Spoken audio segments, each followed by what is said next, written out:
اعوذ باللہ من الشیطان الرجیم، بسم اللہ الرحمن الرحیم۔ شروع اللہ تعالیٰ کے بابرکت اور پاک نام سے جو اپنے بندوں پر بہت ہی زیادہ اپنے حبیب پاک کے صدقے ہمیشہ سے ہم سب پر رحمت خاص فرمانے والے ہیں۔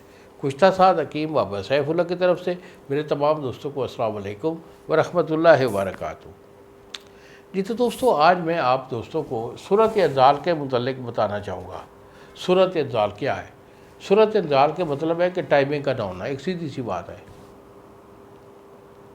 کہ جب آپ وائف کے پاس جائیں تو آپ کا ٹائم نہیں ہوتا، بس ایک دو دفعہ آگے پیچھے ہونے سے آپ کی جو ہے انزال ہو جاتا ہے۔ اس کے بڑے مختلف اسباب ہوتے ہیں ان لوگوں میں جن کا کہ مزاج جو ہے وہ گرم ہوتا ہے، اور گرمی کی وجہ سے جو ہے نا ان کا مادہ وہ بالکل پتلا ہو جاتا ہے، اور مادہ پتلے ہونے کے سبب سے ان کی ٹائمنگ بالکل ختم ہو جایا کرتی ہے۔ تو اس کے علاوہ وہ لوگ بھی شامل ہوتے ہیں جو کہ بچپن کی غلط کاری کا شکار نہیں ہوتے ہیں، تو ان لوگوں میں یہ ایشو آ جاتا ہے، تو جس کی وجہ سے ان کی ٹائمنگ آؤٹ ہوتی ہے۔ اور تیسرے وہ لوگ ہوتے ہیں کہ جو فربا ہوتے ہیں، یعنی موٹے لوگ ہوتے ہیں، ان کا مزاج سر تر ہوتا ہے، اور سر تر جو مزاج رکھنے والے بندے ہوتے ہیں ان میں بھی ٹائمنگ نہیں ہوتی، کہ جب بھی وائف کے پاس جاتے ہیں تو فوری جو ہے نا مادہ ان کا اخراج ہو کرتا ہے۔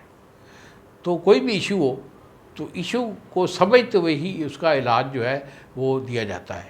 اگر میرے ساتھ آپ جو ہے نا کوئی ایشو ڈسکس کرنا چاہتے ہیں تو یہی میرے 2 نمبر ہیں جو سامنے اسکرین پر آ رہے ہیں، مجھے فون کال کریں، میرے سے ڈسکس کر لیں، اور اس کے بعد دوائی میں آپ کو بھیج دوں گا۔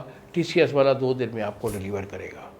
اگر آپ خود بنانا چاہتے ہیں تو اس کے لیے میں آپ کو ایک نسخہ بھی دے رہا ہوں، اگر آپ اس خود بنائیں، استعمال کریں تو انشاءاللہ بفضل خدا آپ کو ضرور فائدہ ہوگا، ٹائمنگ اچھی ہو جائے گی۔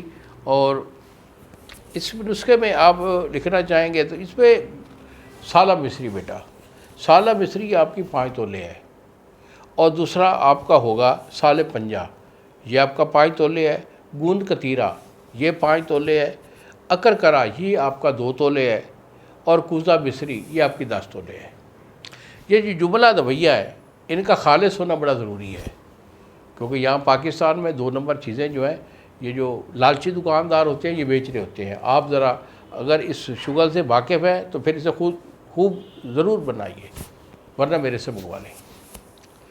تو اسے جو نا آپ اس صفوف کو ڈبی میں محفوظ رکھ لیں، اور 1 چمچ صبح اور 1 شام 2 ٹائم نے اپنے دودھ کے ساتھ استعمال کرنی ہے۔ تو اس دوران جو ہے آپ نے ہاں بستری سے بھی پرہیز کرنا ہے، اور دوسرا کیا ہے کہ گرم چیزوں سے خاص طور پر پرہیز کرنا ہے۔ پرہیز کے ساتھ میرے اس فارمولے کو 1 مہینہ 20 دن استعمال کر لیں، انشاءاللہ یہ صورت کا جو ایشو ہے ہمیشہ کے لیے ختم ہو جائے گا۔ انہی الفاظ کے ساتھ اجازت دی بابا جی کو۔ السلام علیکم ورحمۃ اللہ وبرکاتہ۔